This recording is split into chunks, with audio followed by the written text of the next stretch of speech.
Hi friends, మనం ఈరోజు global hunger index 2024 and world air quality report 2024 ఈ రెండు రిపోర్ట్స్ గురించి చూద్దామండి. గ్లోబల్ హంగర్ ఇండెక్స్ని డీటెయిల్గా డిస్కస్ చేస్తాను and air quality index just summarise ఫార్మెట్లో, జస్ట్ ఒక టేబుల్ ఫార్మెట్లో వాట్ ఈజ్ వాట్ అనేది ఎక్స్ప్లెయిన్ చేస్తాను. సరే చూద్దాం, ఓవర్వ్యూ చూద్దాం. ఈ గ్లోబల్ హంగర్ ఇండెక్స్ యొక్క రిపోర్ట్ యొక్క పర్పస్ ఏంటి, దాని ఓవర్వ్యూ చూద్దాం. దీన్ని రెండు ఆర్గనైజేషన్స్ పబ్లిష్ చేస్తాయండి. ఒకటి వచ్చేసి కన్సర్న్డ్ వరల్డ్ వైడ్, ఇది వచ్చేసి ఇంటర్నేషనల్ హ్యుమానిటేరియన్ ఆర్గనైజేషన్. రెండు వచ్చేసి దీంట్లోనే ఉంది వెల్తింగర్ లైఫ్, ఇది వచ్చేసి జర్మన్ ప్రైవేట్ ఎయిడ్ ఆర్గనైజేషన్స్. ఈ రెండు ఆర్గనైజేషన్స్ కూడా ఈ యొక్క రిపోర్ట్ని పబ్లిష్ చేస్తాయండి. మెయిన్ పర్పస్, ఈ యొక్క గ్లోబల్ హంగర్ ఇండెక్స్ రిపోర్ట్ ఉంది కదా, దాని యొక్క మెయిన్ పర్పస్ ఏంటంటే ఇది గ్లోబల్గా, రీజనల్గా, నేషనల్ లెవెల్గా కొన్ని స్టాండర్డ్ మెట్రిక్స్ మెజర్మెంట్స్ తీసుకొని ఈ ట్రాక్ చేస్తూ ఉంటాయి. అన్ని కంట్రీస్ని ట్రాక్ చేసి రిపోర్ట్ను పబ్లిష్ చేస్తూ ఉంటాయి. ఈ స్కోర్ ఎంత లెవెల్లో ఉంటుందంటే 0 to 100 ఉంటుందండి. 0 వచ్చేసి నో హంగరు, 100 వచ్చేసి వరస్ట్ హంగరు. ఓకేనా, ఈ యొక్క ఏమంటారు ఈ ర్యాంక్ మెట్రిక్స్ ఉంటాయి కదా, మెజర్మెంట్ చేసే ఇండెక్స్ స్కోర్ రేంజెస్ 0 to 100 వరకు ఉంటాయి. 0 వచ్చేసి నో హంగర్, 100 వచ్చేసి వరస్ట్ హంగర్ అనమాట. సరే, ఏమేమి ఇండెక్సెస్ తీసుకుంటాయంటే ఇవి చూడండి. ఇండెక్సెస్ ఇవి 4 తీసుకుంటాయండి. ఒకటి child stunting, child wasting, child mortality and under nourishment. ఈ మెథడాలజీ, ఈ యొక్క గ్లోబల్ హంగర్ ఇండెక్స్ ఉంది కదా, దీన్ని ఏ విధంగా క్యాలిక్యులేట్ చేస్తారని ఈ 4 తీసుకొని వరల్డ్ వైడ్, అదే గ్లోబల్ లెవెల్లో క్యాలిక్యులేట్ చేసి ఫైనల్గా రిపోర్టు ఆ పర్టికులర్ 2 ఆర్గనైజేషన్స్ పబ్లిష్ చేస్తాయి. ఆ 2 ఆర్గనైజేషన్స్ మీకు ఆల్రెడీ చెప్పాను. ఈ చైల్డ్ స్టంటింగ్ అంటే ఏంటంటే, మీకు ఇక్కడ చెప్పినా కానీ కన్ఫ్యూజన్ అవ్వచ్చు. నీకు బొమ్మలు చూపిస్తాను. బొమ్మలు చూపించినప్పుడు ఏంటంటే ఈ స్టంటింగ్, వేస్టింగ్ అనేది లో హైట్ ఫర్ ఏజా, లో ఏజ్ ఫర్ హైటా, లేదంటే అది కొంచెం కన్ఫ్యూజన్ అయిపోవచ్చు. చైల్డ్ స్టంటింగ్ ఏంటంటే లో హైట్ ఫర్ ఏజ్ అంటే ఉన్న ఏజ్కి ఉండాల్సిన హైట్ లేకపోవడం. ఓకేనా, ఉన్న ఏజ్కి నేను బొమ్మలు చూపిస్తాను. ఆ బొమ్మలు చూపించినప్పుడు ఈ స్టేట్మెంట్ బాగా గుర్తుంటుంది. యాజ్ ఆఫ్ నౌ అట్లా హోల్డ్లో పెట్టుకోండి. తర్వాత నేను బొమ్మలు చూపించినప్పుడు మీకు చైల్డ్ స్టంటింగ్, చైల్డ్ వేస్టింగ్ అనేది రెండు బాగా మెమరీలో ఫిక్స్ అయిపోతాయి. ఫస్ట్ చైల్డ్ స్టంటింగ్ అంటే ఏంటంటే లో హైట్ ఫర్ ఏజ్, అంటే ఉన్న ఏజ్కి ఉండాల్సిన హైట్ లేకపోవడం. చైల్డ్ వేస్టింగ్ వచ్చేసి లో వెయిట్ ఫర్ హైట్, అంటే ఉన్న హైట్కి ఉండాల్సిన వెయిట్ లేకపోవడం. ఇది అర్థం కాదు, కొంచెం కన్ఫ్యూజన్ అయిపోవచ్చు.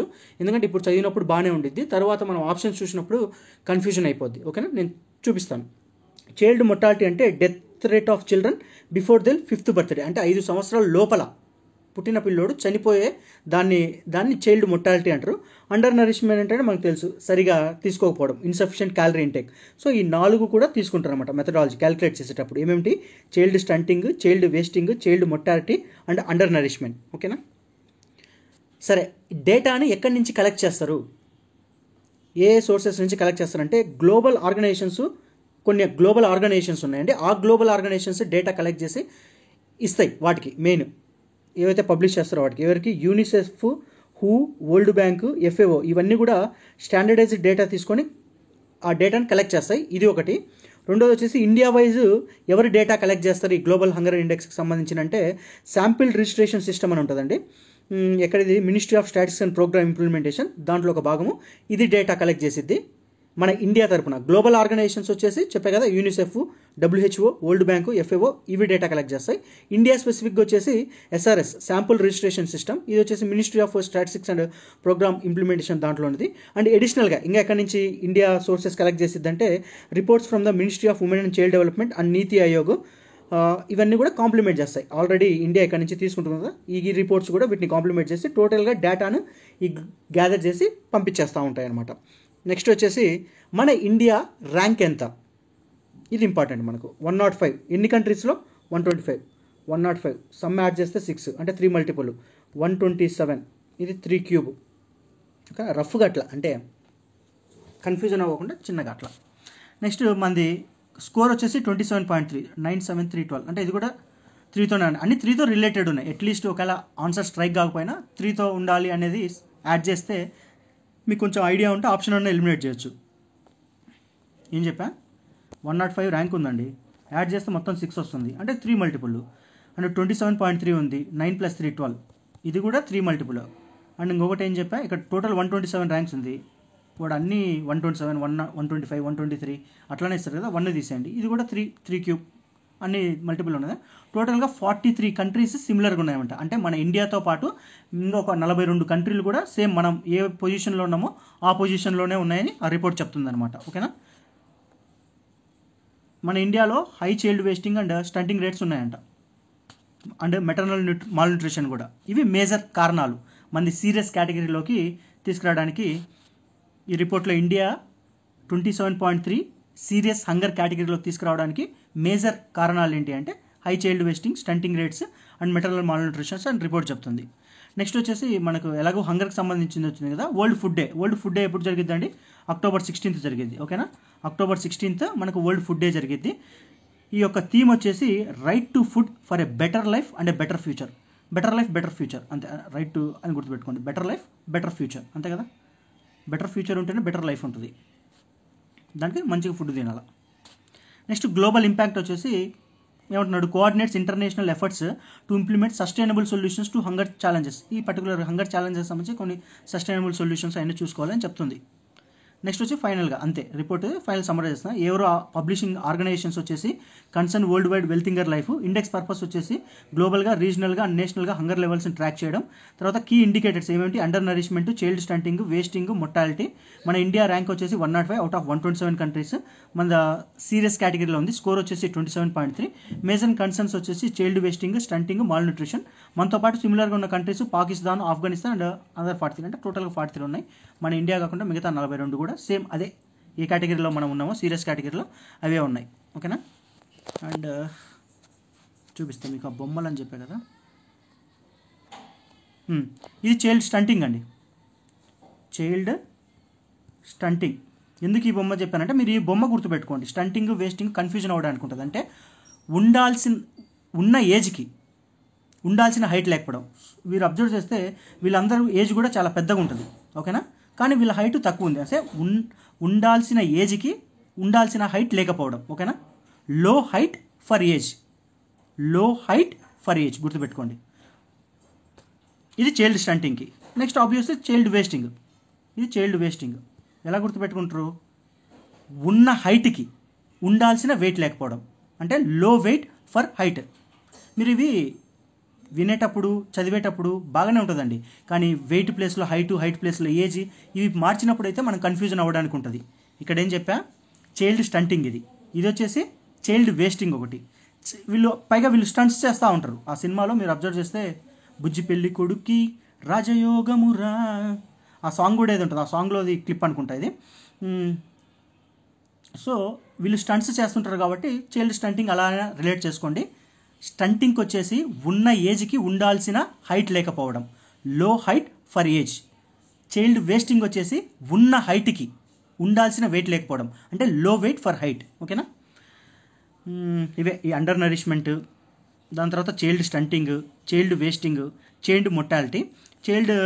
అదే కదా చైల్డ్ స్టంటింగ్ అంటే లో హైట్ ఫర్ దేర్ ఏజ్. ఏం రిఫ్లెక్ట్ చేసేది ఇది, క్రానిక్ అండర్ న్యూట్రిషన్. క్రానిక్ అంటే సంథింగ్ రిలేటెడ్ టు టైం అండి. మీకు క్రానాలజీ అంటారు, మనకు చదువుతుంటాం కదా ancient history, medieval history, modern history చదివేటప్పుడు మన క్రానాలజీ చాలా ఇంపార్టెంట్ అంటారు. క్రోన్ అనేది ఒక రూట్ వర్డ్ అండి. క్రోన్ అంటే టైం రిలేటెడ్ అని, ఆలజీ అంటే స్టడీ అబౌట్ టైం, అందుకే మన క్రోనాలజీ అంటారు.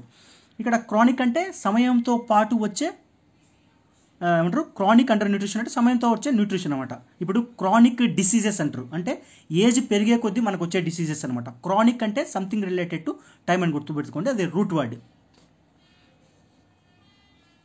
నెక్స్ట్ చైల్డ్ వేస్టింగ్ అని చెప్పా, లో వెయిట్ ఫర్ హైట్, అంటే ఉన్న హైట్కి ఉండాల్సిన వెయిట్ లేకపోవడం. ఇదేం చేసిద్ది, అక్యూట్ అండర్ న్యూట్రిషన్ రిఫ్లెక్ట్ చేసిద్ది. పైన అండర్ నరిష్మెంట్ అంటే ఇన్సఫిషియెంట్ క్యాలరీ ఇంటేక్ చేసుకోవడం, అంటే క్యాలరీస్ సఫిషియెంట్గా తీసుకోకపోవడం వల్ల వచ్చేదాన్ని అండర్ నరిష్మెంట్ అంటారు. చైల్డ్ మొర్టాలిటీ అంటే ఆ పుట్టిన పిల్లోడు ఉంటాడు కదా, 5 సంవత్సరాల లోపల చనిపోయాడు అనుకో, దాన్ని చైల్డ్ మొర్టాలిటీ అంటారు, అంటే die before their 5th birthday. ఇదేం రిఫ్లెక్ట్ చేసిద్ది, fatal mix of inadequate nutrition and unhealthy environment. ఓకేనా. మీకు ఆల్రెడీ చెప్పే కదా 105 అవుట్ ఆఫ్ 127. ఇండియా స్కోర్ వచ్చేసి 27.3, 100 పాయింట్ స్కేల్ ఉంటుంది. 0 వచ్చేసి బెస్ట్ స్కోరు, అంటే నో హంగరు. 100 వచ్చేసి వరస్ట్. హంగర్ స్టేటస్ మంది వచ్చేసి సీరియస్ అండి, సీరియస్.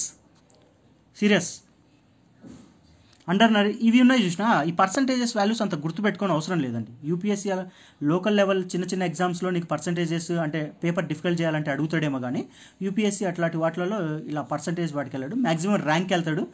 ఏమంటారు 4 స్టేట్మెంట్లు ఇచ్చేసి ఒకటేమో ర్యాంక్ అడుగుతాడు, గ్లోబల్ హంగర్ ఇండెక్స్ ర్యాంక్ ఎంత ఉంది మన ఇండియాదని.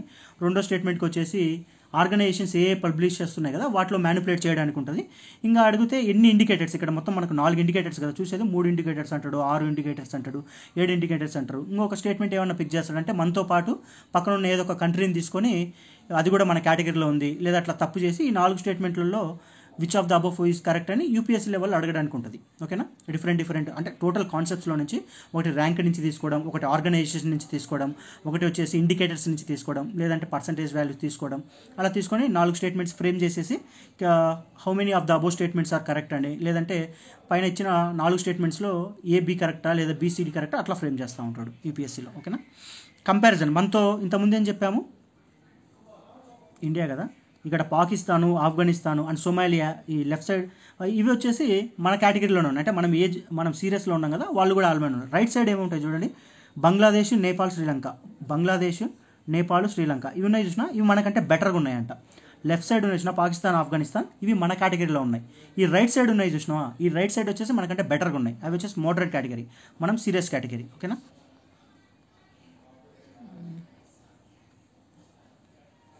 చూడండి టోటల్ 42 కంట్రీస్ మనతో పాటు, అంటే టోటల్ 43 కంట్రీస్ ఉన్నాయి. యాక్చువల్గా చూసిన టార్గెట్ వచ్చేసి గ్లోబల్గా జీరో హంగర్ ఉండడానికి 2160 అంటే 2160కి ఉండేది. మేబీ అచీవ్ కాకపోవచ్చు అని ఈ రిపోర్ట్ చెప్తా ఉంది. రీజన్స్ దేనికంటే కారణాలు చెప్తా ఉంది. క్లైమేట్ చేంజ్ వల్ల అని, రష్యా యుక్రెయిన్ అని, ఇజ్రాయెల్ పాలెస్టైన్ కాన్ఫ్లిక్ట్స్ అని, ఎకనామిక్ షాక్స్, గ్లోబల్ పాండమిక్ తర్వాత ఇవన్నీ కారణాలు చెప్పుకుంటా వస్తుంది. ఎందుకు ఈ సీరియస్ కేటగిరీలోకి ఉన్న ఇన్ని కంట్రీస్ ఇలా వచ్చాయని. వరస్ట్ పెర్ఫార్మింగ్ కంట్రీస్ వచ్చేసి Africa, south of the Sahara అంటారు. ఇది ఒకటి. దేనివల్ల ఇది main highest hunger levels globally and significant under nourishment. ఓకేనా, నెక్స్ట్ వచ్చేసి ఇది కూడా చెప్తాను, వరల్డ్ ఎయిర్ క్వాలిటీ రిపోర్టు. దీనికంటే ముందు బిఫోర్ కొన్ని ఎంసీక్యూస్ చేద్దాం.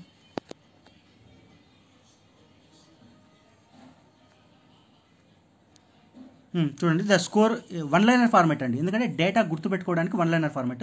The score of India in GHI 3తో కావాలని చెప్పి అన్ని 3తో ఉన్నాయి, వెరిఫై చేసుకోండి. లేదంటే గుర్తుపెట్టుకుంటే డైరెక్ట్ 27.3, 9, 12 ఇది ఒకటే వెరిఫై అవుతుంది. 8 to 10, 13 కాదు, 11, 13, 14 కాదు, మేబీ 3. ఫస్ట్ ఇది 4th ఆప్షన్, మనం 3తో అని గుర్తుపెట్టుకున్నాం కదా. ఎక్కడికి వెళ్ళింది ఇది? ఓకేనా, 27.3. నెక్స్ట్ వచ్చేసి rank of India in the global hunger index is 105 out of how many countries. Total ఏం చెప్పా 127, 3 క్యూబ్ లాస్ట్లో. Next which of the following best defines the child stunting. Stunts కంటే ఏం చెప్పా ఇక్కడ చూడండి ఆప్షన్స్, మీరు కన్ఫ్యూజ్ అవ్వడానికి ఛాన్స్ ఉంది. Low birth weight child birth, లో wait child age, low height child age, high wait for height, ఇట్లాంటి కన్ఫ్యూజ్. అందుకని నేను చెప్పాను మీకు ఆ బొమ్మ గుర్తురావాలి. స్టంట్స్ అంటే పొట్టోళ్ళు, వాళ్ళు ఉన్న ఏజ్కి ఏమంటారు ఉండాల్సిన హైట్ లేకపోవడం, అంటే లో height for child age. Next child wasting వచ్చేసి బక్కోడు అంటే వాడున్న హైట్కి ఉండాల్సిన వెయిట్ లేకపోవడం, అంటే లో వెయిట్ ఫర్ హైట్. నెక్స్ట్ వచ్చేసి according to global hunger index what is India's child stunting rate. ఎక్కువ ఉంటుందండి 35.5. తర్వాత high score in the global index వచ్చేసి హై స్కోర్ అండి. మీరు ఇక్కడ ఆప్షన్స్ అబ్జర్వ్ చేస్తే 3rd option and 4th option. 3rd option severe ఉంది, 4th ఆప్షన్ సీరియస్ ఉంది. మీరు ఇక్కడ కన్ఫ్యూజ్ అవ్వడానికి ఛాన్స్ ఉంది. మన ఇండియా కేటగిరీ వచ్చేసి సీరియస్ అండి, కానీ క్వశ్చన్లు ఏమడుగుతున్నాడు, గ్లోబల్ హంగర్ ఇండెక్స్లో హై స్కోర్ ఉంటాయి, అంటే 0 to 100 ఉంది కదా, హై స్కోర్కి వెళ్ళేదాన్ని దానికి అయితే సివియర్ కండిషన్స్ కానీ. నెక్స్ట్ వచ్చేసి which of the following countries according to global hunger index 2024 has a better scores in the comparison to India. మనతో ఇండియాతో పెడితే బెటర్ అంటే లెఫ్ట్ సైడ్ ఉన్నాయి పాకిస్తాన్, ఆఫ్ఘనిస్తాన్ మన కేటగిరీ ఉంది. రైట్ సైడ్ బంగ్లాదేశ్ కానీ, నేపాల్ కానీ, శ్రీలంక కానీ అవి మనకంటే బెటర్ కండిషన్స్ ఉన్నాయి. పాకిస్తాన్, ఆఫ్ఘనిస్తాన్, సోమాలియా తీసుకుని బంగ్లాదేశ్ రైట్ సైడ్ ఉంది, ఇది బంగ్లాదేశ్. ఓకేనా, నెక్స్ట్ వచ్చేసి as per global hunger index child wasting refers to, మీకు ఇందాక చెప్పడం మర్చిపోయాను, చిన్న కోడ్ అండి. అంటే మీకు టోటల్గా పర్సంటేజెస్ గుర్తుపెట్టుకోకుండా ఒక ఎస్ఐ ఉన్నాడు, ఆ ఎస్ఐని అడిగారనమాట జర్నలిస్ట్, సార్ మీరు ఎలాగ ఇంత ఫిట్గా ఉన్నారంటే అతను ఏం చెప్తాడంటే నేను వాటర్ ఉంది కదా డైలీ ఉదయంగా లేవంగానే మరగబెట్టుకొని తాగుతా అన్నాడు. అంటే వచ్చేసి స్టంటింగ్ అండి, ఇది వచ్చేసి ఇండియా ర్యాంక్. ఇది టోటల్ పర్సంటేజ్ గుర్తుపెట్టుకోకపోయినా ఈ నిమోనిక్ గుర్తుందనుకోండి ఆటోమేటిక్ ఆన్సర్ వచ్చేది. ఇది స్టంటింగ్ అంటే 35.5 ఎంతో సంథింగ్ ఉంది కదా. తర్వాత ఇండియా ర్యాంక్ వచ్చేసి 27.3 ఎంత ఉంది. తర్వాత ఇది వేస్టింగ్ అండి, కోడ్ ఏం చెప్పా, ఒక ఎస్ఐ ఉన్నాడు, జర్నలిస్ట్ అడిగారు, సార్ మీరు ఎలాగ ఇంత ఫిట్గా ఉంటారంటే అతను ఏం చెప్పాడు, నేను వాటర్ ఉంటుంది కదా ఉదయాన్నే లేవంగానే మరగబెట్టుకొని తాగుతా అని చెప్తాడనమాట. ఇది వేస్టింగ్, ఇది అండర్ నరిష్మెంట్, ఇది మొర్టాలిటీ అనమాట. మనం ఇప్పుడు అబ్జర్వ్ చేస్తే 35.5 వచ్చేసి స్టంటింగ్ అండి హైయెస్ట్. తర్వాత 27.3 ఉంది కదా, ఇది వచ్చేసి ఇండియా యొక్క స్కోరు. దాని తర్వాత నెక్స్ట్ వచ్చేది ఏంది, వేస్టింగ్. క్వశ్చన్లో అడిగేది కూడా వేస్టింగ్ వచ్చేసి 18.7. 13.7 వచ్చేసి అండర్ నరిష్మెంట్. మొర్టాలిటీ 2.9 సంథింగ్ ఎంత ఉంది. మీరు అంత పర్సంటేజ్ గుర్తుపెట్టుకోవడం అవసరం లేదు, ఈ రఫ్ ఐడియా. ఇవి లోకల్ ఎగ్జామ్స్లో అడుగుతాండి, యూపీఎస్సీ లాంటిలో ఇట్లా పర్సంటేజ్ జోలికి ఫ్యాక్ట్స్ జోలికి వెళ్ళాడు. Okay, 18.7. Next India's hungers status as per GHI. ఇప్పుడు ఇండియా స్టేటస్ వచ్చేసి సీరియస్ అండి. మన పక్కన ఉన్నాయి చూసినా అవి మోడరేట్, ఏది బంగ్లాదేశ్ కానీ నేపాల్ కానీ శ్రీలంక కానీ. అదే లెఫ్ట్ సైడ్ ఉన్నాయి Pakistan Afghanistan, same category serious. తర్వాత according to global hunger index 2024 child mortality refers to the death of children below what age, అంటే 5 సంవత్సరాల లోపడు చనిపోయేదాన్ని మొర్టాలిటీ కింద కన్సిడర్ చేస్తాడు. ఓకేనా. అండ్ మీకు ఇందాక ఏం చెప్పబోయా, ఇవ్వండి వరల్డ్ ఎయిర్ క్వాలిటీ రిపోర్ట్. ఎక్కడ పెడదాం అనుకున్నా, సారీ ఇది ఎయిర్ క్వాలిటీ రిపోర్ట్ కాదండి, ఇది పిఎం లేటెస్ట్గా స్కీమ్ వచ్చింది. ఆ స్కీమ్ గురించి వేరే వీడియోలో చేస్తానండి డీటెయిల్గా. వరల్డ్ ఎయిర్ క్వాలిటీ రిపోర్ట్ ఎక్కడ పెట్టా, ఓకే అండి, ఆ రిపోర్టు కనపరావట్లేదు, తర్వాత నేను వేరే వీడియోలో చేస్తాను కావాలంటే. ఇది లేటెస్ట్ స్కీమ్ అండి, ఇది మహారాష్ట్ర గవర్నమెంట్ రిలీజ్ చేసింది ఒక స్కీము. ఆ స్కీమ్ గురించి నేను తర్వాత కావాలంటే డీటెయిల్గా డిస్కస్ చేస్తాను. ఓకే ఫ్రెండ్స్, మన వీడియో నచ్చితే లైక్ చేయండి. ఈ యొక్క పీడిఎఫ్ నేను టెలిగ్రామ్లో పెడతానండి, కావాలనుకున్న వాళ్ళు తీసుకోవచ్చు.